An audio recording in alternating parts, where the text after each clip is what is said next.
Lovelies, it's me, Tamala Clover, and today I'm doing something new. I've been planning this for a while. It's going to be a new segment called Clover Games, and today we are going to be going over some of the new Commander decks for Magic the Gathering. So, holla out to all the nerds out there. I'm actually going to be having a guest today, my best friend, Jeff Lords. We've been playing Magic for a long time, and I'm very excited to get to share that with all of you. And what we're going to do for this video is we're going to unbox the 4 decks from the big box, and we're just going to go through one of the decks today, and then we'll cover the other 3 in following videos. I'm just going a little bit over and doing a review of what we think of the decks, and then maybe we'll actually do some test plays later on in following up videos. So come on out, best friend. Hey, how's it going, everybody? Don't forget the magic, though. Oh, You got to bring the magic with you. the magic. Looks like it's a Wizards of the Coast tape. It's very official then. And I got an opening device. Okay. So there's actually been some controversy with like the prices and stuff on these decks recently, right? Yeah, so when they released the deck lists online, some people were not happy with things that were missing from it.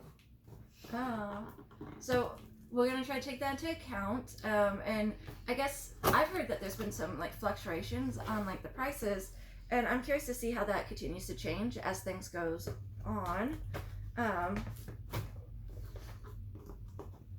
But we are gonna do our best to like do the checking out what's actually in these decks, and then also we have a bunch of decks like decks. My best friend has decks, and I have some other friends with decks that hopefully we could play test against that are similar in following episodes to just like Commander Masters. Yeah, just to give you all a little bit of a better idea of like, is this worth it for you?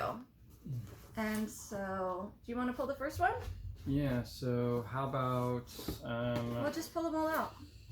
Alright, so we got, of course, our good friends the Eldrazi's. We got a newer version of an enchantment deck, this time 3 colors. We got this Planeswalker Party deck built towards Planeswalkers, which I think is one of the first ones I've seen, just kind of built around multiple Planeswalkers. And then, of course, the Sliver deck. So, since it's our first episode, I'm kind of thinking we should go big. And to be clear, some of these other things get quite big, but I'm thinking let's go with the some of the big beasties, the Eldrazi, and just get a little bit crazy with it, you know. But we will be going over the other ones. I myself have an enchantment deck that's 2 colors, so I'm very excited to later on check that out because, well, my enchantment deck rules, so they're going to be hard pressed to beat it.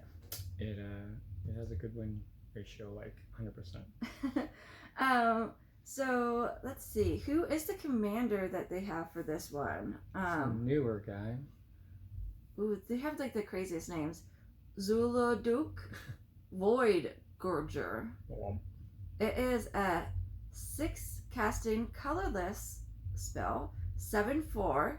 That's power and toughness. Legendary creature Eldrazi.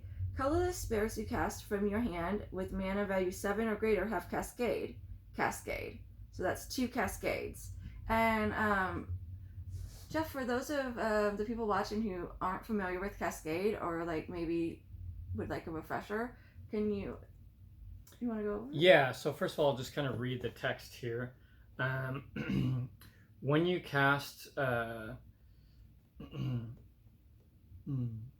when you cast this creature, you go through your deck until you find a spell of like a lower casting cost, and that spell is actually casted, not just put into play, but actually casted. So any spells or effects or triggers or anything that so from the top of your deck, you just like reveal cards until you reveal something. In this case, it's Cascade 7, and it's twice. So you do that once for like a 6 casting cost thing, and then another time. Yeah. And it's a pretty powerful thing if you can get it going off, but it is an Eldrazi deck, so one of the downsides to that, we're going to have to see what Eldrazi they put in this, is that a lot of the spells in an Eldrazi deck are going to be higher than 6 casting cost. So that might be a hindrance, but we will see. Do you want me to... Oh, just rip it open. There's a spot on the bottom. Oh, that's so civilized.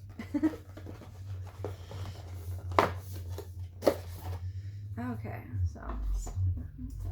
Alright, we got some things to punch out. That apparently we're just not dealing with today. No, not today. You guys don't need to watch this little this deck box. And how much are these decks going for right now? They've just been changing so much. Yeah, they've been fluctuating. I unfortunately... Yeah, these are actually... he bought these decks. Well, we bought them. Well, yeah. we're going in like part way on them. But anyways, yeah. So when I bought all 4, it was $309. But as of recently, I've seen them as low as $277 for all 4. So yeah, this is the collector's booster. They put 2 cards in here in order to entice you to buy collector's boosters, which are like very pricey packs of cards. So let's, you want to just open this up real quick? Yeah. It's a surprise. Wish us luck, guys. This is the only gambling that happens in Commander decks, these 2 cards. Oh wow. Okay, so not a bad pull. I think that's your commander for your elemental deck. Locus of Mana. Yeah, it's a 1/1 3 casting elemental. Oh yeah, this one is so good. You don't lose unspent green mana as steps and phases end, and Umnoth, Locus of Mana, gets +1/+1 for each unspent green mana you have. So it's a really nice way to speed up games. That's another video maybe I'll make for you, is to go over my elemental deck that I have. And then the other ones, whenever a token you control leaves the battlefield, each opponent loses 1 life and you gain 1 life. It could be pretty tough. So I guess this is alternative art. Let me push that button. Yeah. So yeah, that's what we got. Not bad. Also with the commander thing, you get a little spin down thing, which can be convenient. They're small. I mean, they're good for like if you don't want to bring a whole bunch of stuff with you and you're going out. I haven't seen many people use them though. I think they're like fine.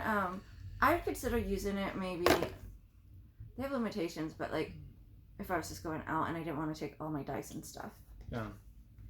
Yeah, let's oh, do you want to figure out a more civilized way to open this up too? Yeah, there's like a little thing like that. Look at her. Them. It's okay. I just very feminine oftentimes, but I am, just so y'all know again, I'm genderqueer and I go by they, them, unless I'm presenting as Tam, my masculine kind of self, which, you know, I am not doing that publicly very much yet, but then I go by he, him. And I'll just let you guys know in the videos what I'm going by, if anything changes, but it's just they, them. And so now we're going to get into it. So a lot of these cards are going to be lands, but we'll see if there's any special lands too. Let's go. We have our commander that we went over, and it is a nice shiny foil one for those of you who like foils. Kind of see that glisten in there. And then let's see. Oh, what's this? Is your secondary commander, which is not an Eldrazi. Which is kind of strange to me when they do that. And Wizards does that a lot in their commander decks that are themed. They don't do like, I don't know if I've ever seen them do like a strict tribal deck. They did a night one that was pretty tribal-y. Okay, well I mean like there's stuff, but like it's like kind of like going to Depeche Mode cover night and they play only like a couple of Depeche Mode songs. I'm saying that because it actually happened. And like they're like, yeah, and then it's kind of like it's like an 80s night. But the decks are still usually good. It's just, you know, if I'm paying a bunch of money for like Eldrazi, I kind of want as many as I can get. But we'll see how this one does. Maybe it does something for Eldrazi.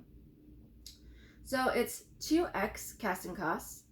So that's double X, and it enters the battlefield with X +1/+1 counters on it. Whenever you put one or more +1/+1 counters on another colorless creature, you may put a +1/+1 counter on Umorthis. When Umorthis dies, manifest a number of cards from the top of your library equal to the number of counters on it. And manifest, for those who just a quick, basically it creates 2/2 colorless creatures. So, and then they'll flip over into the card they actually are. Which is probably why they have that one in here, because they're using a lot of the manifest stuff, specifically with the Eldrazi and the colorless. We have Burnished Heart. It is an elk. It's just a mana fixer. A mana fixer. We're not going to go over all the cards unless it seems really great. We have Golem. Again, not an Eldrazi. Oh, but this is actually really good. It's a Geode Golem. It's a 5 casting colorless, 5/3 with trample. And whenever it deals combat damage to a player, you may cast your commander from the command zone without paying its mana cost. And that's what's up with this card. Because I would almost I like my tribal decks to be really oh, it's tribal, right? It's all this thing. But this card, I see why they put it in there, because Eldrazi be expensive, okay? Mm-hmm. Be expensive. We have an equipment. The crypt creature has haste and shroud. The good old lightning greaves, right? It is lightning greaves. I didn't even read that, but yeah. Which is a tried and true one. It's nice to get that haste going, especially with the benefits that some of the bigger Eldrazi have. And that shroud really does help protect. Though a lot of Eldrazi, the big boys, the big girls, and whatever else, it's they don't need that much protection. They are the protection. We have another golem. This one's Meteor Golem. Basically, destroys a card. Non-land permanent and opponent controls. Yeah. When it enters the battlefield. So if you can cast it over and over again, it's good. And it is an artifact, so there's things that could be done to bring it back. But I would say that it is colorless, so that's nice. But it is kind of high casting cost. It's a 3/3 creature, and you're getting this ability to destroy a non-land permanent when it comes into the battlefield. But it's 7 casting cost. So, it's good, but I don't know, maybe there's something better. And that's also going to depend on what format you're playing. I play a lot of I don't play Vintage, right? I play Legacy. Yeah, you play some Legacy. Yeah, I like some of the old cards, so I just he's the old player though. Soul Ring, obligatory Soul Ring, everyone knows. Everybody needs that. This is nice. Thought Vessel. It's an artifact. 2 casting costs. You have no maximum hand size, which is just nice to have. And you could tap it for a colorless mana. So this is one of the better maximum hand sizes cards that I've seen. Yeah, it's a mana ramp. I like it. More mana ramp. Mana ramp. Mana ramp with an additional ability to destroy a creature. By destroying it. So you could sacrifice this artifact to destroy a target permanent. Which is nice. It says target permanent, so you could do a land too. It's kind of special. This is one of my favorite lands in Magic. Reliquary Tower. And you have no maximum hand size, and it essentially does what that artifact that we just went over does. And it also allows you to tap it for a colorless mana. But it's just solid to have if you have anything where you're drawing cards a lot and just having that versatility in your hand. Ooh, Rogue's Passage is another really good land. Unblockable Eldrazi. For 4, yeah. You pay 4, tap it, and that's right. Which is just nice. I use it a lot in my elemental deck for like the beatdown. That's what's up. We got our second Eldrazi. Yay! This one is Artisan of Kulzalik. It is 9 colorless, a 10/9, so you get in an extra little bit of power there. And when you cast a spell, you may return target creature card from your graveyard to the battlefield. Okay, that's solid. And it has Annihilator too. So whenever this creature attacks, defending player sacrifices 2 permanents. That's like, this is good. It costs a lot, but this is an example of an Eldrazi and why people don't like Eldrazi, because it's like, I'm bringing this big boy out and I'm going to bring this other card back, and then I'm going to like make you sacrifice a bunch of stuff, which gets around indestructible abilities. So I would say, yeah, that's a really good one. I would want that in an Eldrazi deck. And then we have Bane of Balaged. It's a 7 casting, 7/5. Whenever it attacks, defending player exiles 2 permanents they control. So this is a play on Annihilator. Annihilator destroys the creature, or they have to sacrifice it, rather, I mean. And this one exiles. Which is just a more permanent way, I'm sure. I don't know who's going to be watching this. Newer people who have been around for a while, people looking to get back into it. I do want to say we will be doing, or at least I will, and I have various people that will be coming to guest host with me to teach people how to teach new people to play Magic in a friendly way, and also to teach new people who are interested in getting in it or getting back into the game. So I would say this one it's good. It's fine. It's like, you know, Basically, just basic Eldrazi. Another Eldrazi, Not of This World, and it's a tribal instant. So it's an Eldrazi spell. Costs 7, colorless, counter target spell or ability that targets a permanent you control. This spell costs 7 less to cast if it targets a spell or ability that targets a creature you control with power 7 or greater.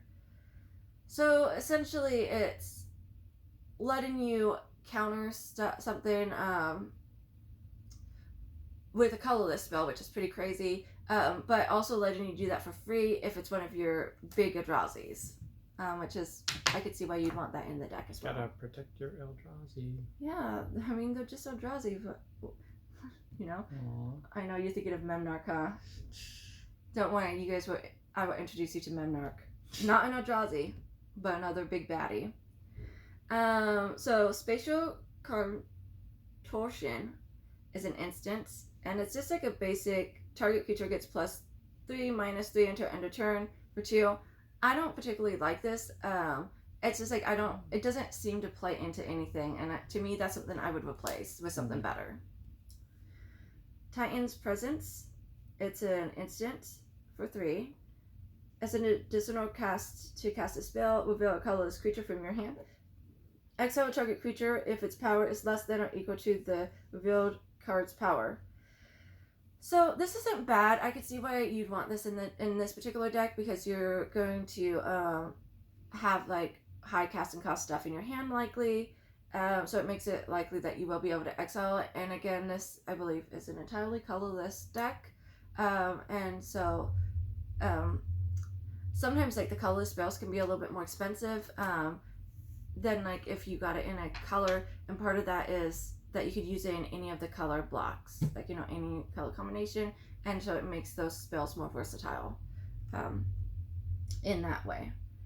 There's an instant, and it's a choose one, so there's 3 things. Exile target creature with power or toughness 1 or less. Counter target sorcery spell, that's okay. Create a 1/1 colorless Eldrazi That's probably one of those swarm tokens, right? Yeah, what's that? Oh, the Scions, I think. Oh, yeah. okay. Anyways, yeah. I guess I have dyslexia, I'm so sorry. Creature token, it has sacrifice this creature, add a colorless. I mean, it's only 2 casting cost. It's okay. I like some of the things. I do like the versatility of it. You know, but with commander decks, sometimes it's like go big or go home. Put a wall on there. It's weird. It's Just But it is nice. This wall, I could see why they might do this. It's only 2. It's an artifact. It's a 0/4, so not the most powerful wall, but it has tap it and creatures you control gain haste until end of turn. And that's probably why they have it in there. It's a low casting cost way to give your big people coming in, a big Eldrazi coming in, haste. And that way you're not having to rely on like an equipment to do that. Mana Fixer. That allows you to sacrifice it to draw cards. Mana Fixer. Mana Fixer. There's an equipment, Fire Streaker. Double Strike. Which is like, you don't, like, I mean, yeah, of course, like, you don't need it, but, like, why not? So. Yeah. Another Mana Fixer. There's lots of Mana Fixers in this a lot deck. of these are like, I'm seeing a lot of draw cards, which you're probably wanting to get that mana going somehow, and it's not green, so it's not getting the same kind of mana map you would in green. Another Mana Fixer. And another draw card. It's like a theme going on. Here's add 1 mana of any color, which, you know, is interesting. It's a Thopter. It's pretty, I like it. It's flying. It's a 2 for 0/2. But I think they're probably including this. Maybe there's going to be a card that might allow you to get something from somebody else that would maybe require you to use a mana of some color. That's my thinking on that. If you don't have a card that does it in the deck, I would take that out because you don't need it then. You only need it if you might need mana of another color. Mana Fixing with a mirror this time, not an Eldrazi. Okay. Let's see. This is a Scarecrow artifact. It's a 4. Casting cost 1/4, and whenever it becomes tapped, choose one of the 2 abilities. You may put a land card from your hand onto the battlefield tapped, or return target land card from your graveyard to the battlefield tapped. I'm guessing that's to like get that again, like trying to get that mana ramp type stuff going on in a colorless deck, which seems like it could be harder to do. Thematically, this card, another YouTuber pointed out that thematically, Suspicious Bookcase is a rather funny card to include, because I don't think most Eldrazi would fit through a Suspicious Bookcase. Yeah, you want to show the card? Maybe they were going for a Lovecraft vibe, like a Haunted Mansion. But essentially, it's letting something get through that shouldn't get through. Yeah. Here's another more add colorless mana. Oh, this is good. This is Arcane Lighthouse. You could tap it for 1 colorless, or you could pay 1 colorless and tap it, and until end of turn, creatures your opponents control lose hexproof and shroud and can't have hexproof or shroud. So it's kind of a way to get through some of the other side's protections. And like honestly, I feel like I should be playing with that more just in case like people messing with stuff. Like just in some of my other decks. So this is one of the only, which is part of the controversy, it's one of the only like kind of Eldrazi's that they included from the Yolan one. So for those of you who don't know, there's 3 basically main Titans Eldrazi's, and they were reprinted. The original Titan Eldrazi was banned. And so this is our friend. This is the second printing. It's a different printing of Kozilek. Okay, and he is a big one. It's going to be 10 casting cost, which seems like a lot, but like there are ways to get around. There's ways to get around that. But it is a 12/12. Okay, so you're getting 2 extra with that 10 to your power and your toughness. And when you cast a spell, if you have fewer than 7 cards in hand, draw cards equal to the difference. Pretty good. Menace. And discard a card with mana value X, counter target spell with mana value X. I don't know. Like, that's not the worst Eldrazi I've ever seen. Like, it's good, but it's just like, I thought it was going to come out like and just be like, oh, you win. Well, the discard a card with mana value X, counter target spell, if you're drawing a lot of cards, it can definitely be a problem. Yeah, no, it could be good, but like there's like I've seen worse Eldrazi. Like, worse than in, like, powerful. Yeah. But he's still good. The menace is a problem, but yeah. There we go. It's true. We have an Avatar, a 4 casting 3/4 Vigilance, and you pay 1 to copy target activated or triggered ability you control from a colorless source. You may choose new targets for the copy. Annihilator. Yeah, so that's sweet. Like, I see why that would be, you'd want that as well. And then we have a sorcery that's pretty expensive. It's Calamity of the Titans, 6 casting cost, and as an additional cost to cast a spell, reveal a colorless creature from your hand. Exile each creature in Planeswalker with mana value less than the reveal card's mana value. So that's an interesting, like, kind of a Eldrazi way to, like, wipe the board. As long as, like, because you're gonna have the biggest things out and probably the highest casting cost coming out of your deck. So I don't know. I think that's a clever way to, like, board wipe, but you might be okay still. Let's see, what do we got here? We got Desecrate Reality. For each opponent, exile up to 1 target permanent that player controls with an even mana value.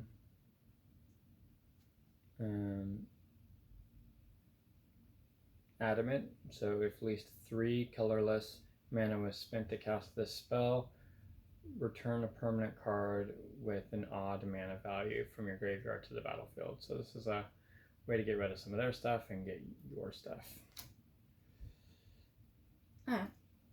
Here's another big Eldrazi, Flare of Loyalties. This is a newer one too.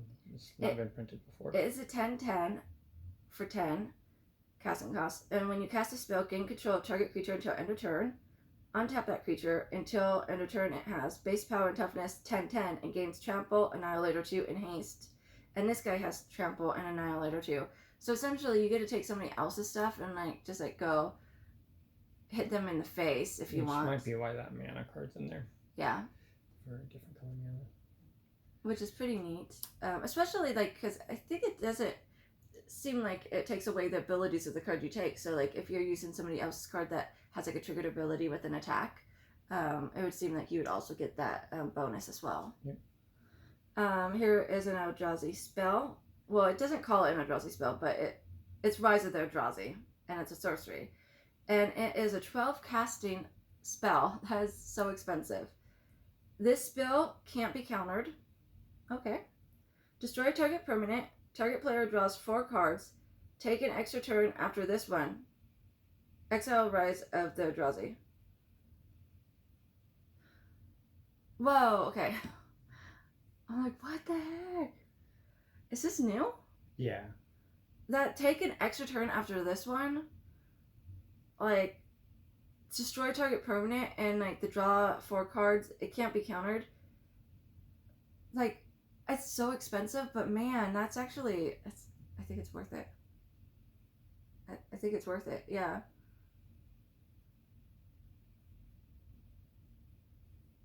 Yeah, you can also destroy your own target permanent, by the way. I mean, you could if you wanted to, but it doesn't make you lock into that. Like, it's kind of saying you do this, then you do this next thing, then you do that. So it's like choices that you're making.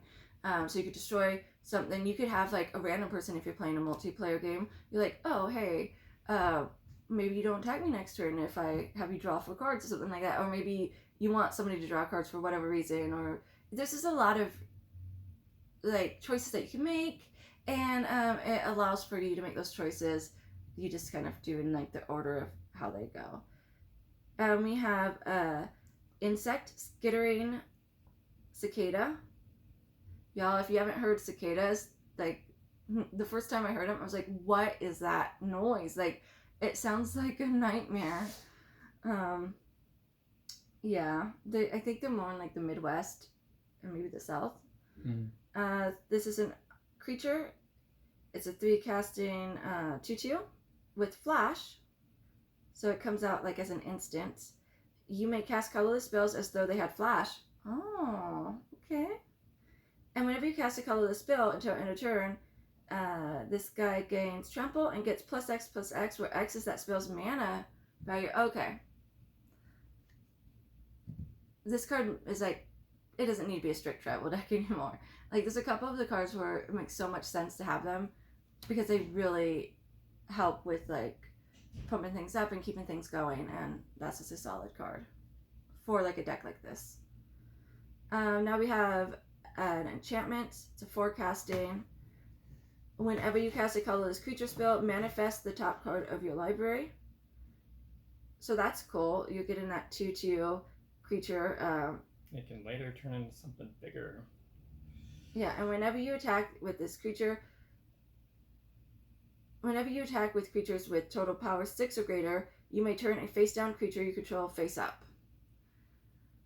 So again, it's really going into like this new ability that they're trying to really keep pushing, which is the manifest, and yeah, I think it's a good way to speed up the Eldrazi deck. Okay. Darksteel Monolith is an indestructible artifact for 8.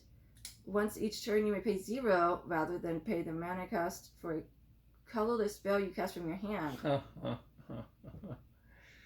Nelly.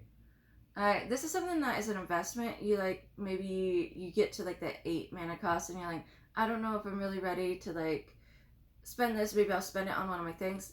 This pays for itself like in a turn or two. Like, when does it happen?